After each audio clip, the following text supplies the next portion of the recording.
यहाँ पर सब बहुत सी सहूलियात की फुकदान है, लेकिन जब हम बिजली को देखते हैं, उसको रेट को देखते हैं, मुल्क के हालात को देखते हैं, जितनी एनर्जी क्राइसिस है तो फिर हम अपने आप को बहुत खुशकिस्मत भी समझते हैं कि हम एक खुशकिस्मत कौम है। तब अब बिजली तो अवेलेबल है। 1 साल हो गया मैंने बिल जमा कराया था एक अब लोकल बिजली घर को, तो तकरीबन 3300 रुपये सालाना आ चुका था हमारे ऊपर।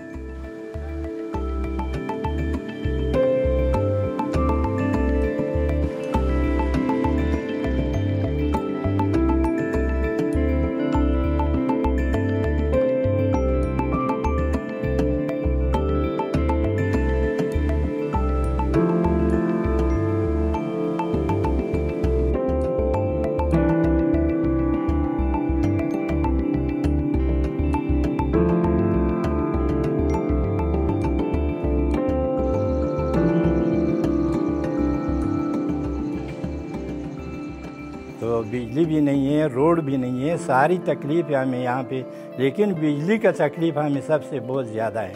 3 दिन हमारे हो चुका है कि मैं सोया नहीं हूँ मच्छर की वजह से। मैं खुद बीमार हूँ।